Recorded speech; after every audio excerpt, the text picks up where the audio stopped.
there's a lot of negativity about dating and relationships, I think, in this modern age. Like, it kind of sometimes feels like no one is happy. No one's in a happy relationship. No one is enjoying dating. Why do you think there is so much of this negativity around in the kind of space, in the ether for people? Oh, well, sometimes I think the opposite, David. Sometimes all I see is these like highlight reels, and I'm like, nobody's relationship could actually be like this. Like, this is just ridiculous. But what we do know is that dating is very difficult. I am not a dating coach, so you'd have to get Paul Brunson on here or something to do that for you. But what we do know is half of the people who are in relationships are miserable. Yeah, and they are just staying for the kids, or they are just staying. My whole thing is, of course you're miserable. You don't know how to do it. You haven't got the tips and tools. You haven't educated yourself. I always say when we have children, we have no shame and guilt about reading the books, talking to our friends, talking to our male friends and saying, okay, what's it actually like? What is it really like? Are the sleepless nights that bad? Like, how insane is it going to be? We have no problem with that. We have no problem as mums saying to our friends, I cannot get this child to use the potty. Like, they just will not get out of these. We have no shame about that sort of thing. We have a little bit of embarrassment if our child has a temper tantrum in Tesco's, but we again go to friends and we go, oh my dear goodness, It's a natural part of parenting. It's a natural part of life. But when it comes to relationships, as soon as we mention, oh my days, we have been so disconnected now for weeks, I don't know what to do. People have you to divorce court, Why can't it just be a normal thing to say, we are going through a difficult patch. We are going through, we have teenagers and they're, draining the emotional life out of you, and you and your partner have nothing left for each other. Why is it not okay to be able to say, look, we're reading this great book when we've really thought it's really helping our relationship? Why is it not okay to say, look, we're getting engaged. We want to go to a relationship coach a couple of times to make sure that we have all the information we could possibly need. That's the sort of world we need to live in if we want to see a real relationship change. Yeah. That's just my little rant. Yeah. But why do you think you don't? Something they've When done. people don't, it's the shame and guilt. Shame and guilt. I think the shame and guilt has got slightly better over the last 10 years. I think Instagram and TikTok have definitely helped in that sort of regard. I mean, I coach young guys, maybe 25, and they're talking about their love languages. They're talking about their attachment style. 10 years ago, that wouldn't be heard of. And still in my generation, still like 45 into 50s into 60s, it's still just a bit like, oh, just get on with it. We're all going to go through bad times. You just get on with it. We're married 30 years now. What are you going to do? There's a lot of this still around my age group. And there would be a resistance around my age group to do anything that was real change. This is just how it is now. I would be more that the mindset where people who come to me in their 20s and 30s, they have educated themselves, they maybe even have read a few books about relationships. But I still do think there is a guilt and shame about saying, oh, we're going to a relationship coach. We've learned so much. I just think there's a stigma maybe still about it. We're getting there. And whenever I started, it was definitely not the way it is now. And I'd say for the first couple of years, nobody ever came to me by word of mouth. No one ever came and said, my friend told me about you, or I'm going to say now 50% of my people are like, my friend was following you on Instagram and then they said, or my brother-in-law and his wife actually came to you. They got great results, so we thought we'd give it a go. The pendulum is definitely swinging.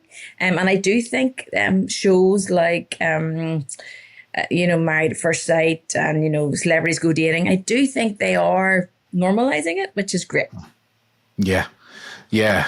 No, I was thinking of the celebrity culture around relationship coaching and even therapy. People like Will and Jada talking about having therapy, having their own troubles. The shows like even like Love is Blind. I've been watching Love is Blind recently. Just this idea of that we're starting to see other people in their kind of patterns. and being like, oh, wow, I do that. And, oh, God, look, that's created this in this relationship. Oh, God, that's maybe what I'm doing. It's just this normalization. Whereas I guess in the past, I'm thinking back, like I'm 41 now. And I think when I was young, there was no TV shows that broke down relationships. You even got that show, what was it called? Couples Therapy, for instance, right? And there was no shows that talked about relationships and talked about how they worked and how they were and what doesn't work and what doesn't go well. All we had was Blind Date. There was nothing that really allowed us to like learn about relationships. And, I, for one, I look back at my past and I see this sometimes with the men that I work with, is that I was just like, this is how I am and I can't do anything about it. And I find this attitude interesting because I can resonate with it, where I've met a lot of men and they're like, in my business, I'm all about growth. In with my physique, I'm all about growth and nutrition and health and maximizing and blah, blah, blah, blah, blah. And then you say, but in your relationship, you shut down and that's just how it is and it can never change. And and I'm like, so you've got growth mindset here and you've got growth mindset here and you've got growth mindset. But so what would it look to have a growth mindset in relationship? And I never said this to one guy. And he took about 5 minutes to answer the question because he was just blown. He was like, I have never once thought about that, never thought that I could change how I relate to partners. And he was just like, oh my God, all these things I've been doing in relationship, this could have been different if I just thought about them differently. And I was like, well, yeah. Absolutely. And making that culture of if we're going to be with somebody for 40, 50, 60 years, there's going to be different relationships in that relationship, if that makes sense.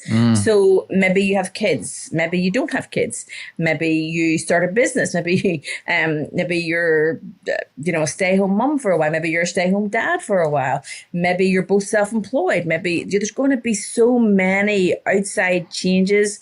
And then we have if you do have children, that your children are starting to leave the nest, it's a whole new, that sort of thing. My husband and I went to a concert last night in Belfast and we booked tickets at 5:00 last night. And our 22-year-old was like, what is happening in the world right now? I was like, I know. Dad and I get to do lastminute.com now. We don't actually have to wait and see what everybody else in the household is doing. We get to decide this now, And it's a beautiful part of relationship. But I don't think at the start of relationship we say, okay, you're going to change. I'm going to change. We need to be able to make a little, almost like a petri dish that's okay for that to grow in. And you do see that people commonly struggle with the change in their relationships. Yep, lots of people. There's a lot of information now about menopause and how the divorce rate goes up exponentially during female menopause. And you think to yourself, I'm sure within a few years we'll get a little bit more data about that. But is it that we've raised our children and we're like, no, I want more now, and is there a moment there for men in their 50s are just like, okay, this is our life now. This is what we do. This is our life. And they're just sort of hunkered down to this is their norm, where their female partner is like, no, this is my second, third chapter now. I want to go for this. And there's a space there for that discussion, Who knows? I'm sure we'll find more out in the next few years when we start talking about all these things. Yeah. Yeah. I laugh because actually I've got a few clients of mine whose partners are going through menopause and it's caused all sorts of upheaval in the relationship and the shifts and change. But I guess we also have the classical midlife crisis of a man as well, don't we? And I see this quite commonly in the man gets to late 30s, 40s, that sort of kind of 10-year bracket. And he's suddenly realized that he's devoted his whole life to his family and his kids and to his wife and to making money and a job that he hates. And then he's suddenly like, am I going to do this for another 20, 30 years? And, lucky enough, some of these guys end up at my doorstep and we're like, okay, so what's important? They don't necessarily think this. The classical one is he leaves his wife, he gets a sports car, he finds a 25-year-old and gets married. because there's some desire to hold on to something. And I guess I'm wondering, is that also something, not necessarily the midlife crisis, but the holding on, when there is change afoot, as you said, these different chapters and these different aspects of the relationship, you're going from maybe the early days of the relationship where it's just the two of you and you just moving in together and it's all fun, or it's all fun at the beginning stage, and you move in together and it becomes a bit more like routine, and then maybe you have children and then the routine is something different. I've got a 1-year-old, so that's where I'm at right now. And then they're moving into these different stages of school and stuff. And I guess, how do people try and hold on to, what are some of the ways you see people trying to hold on to the previous phases or phase of their relationships? I don't see people trying to hold on so much. I see people more not growing. So what we know is, if a relationship or anything is not growing, where is it going? So if we're not deepening that connection, if we're not working on the relationship, if we are not developing, think of it as a business. If your business is just sitting there, it's just going to stagnate and you're going to get really bored with it. My husband always says, so what's the next plan? What's happening now? What's happening? I'm like, well, what I was thinking was, and it could be something about putting up a new shelf in the kitchen, or it could be something about the business, or it could be something about planning a holiday. But if a relationship is not going somewhere, if it's not growing, what's happening? It's just stagnating. Yeah. And that's never a good place to be. Never a good place to be. Because it starts to slip backwards. Yeah. And there starts to be animosity and resentment and, well, I would love to do this, but sure, they won't do that. And I would love to go here, but sure, they won't do that. And just gets very, very constricted, doesn't it?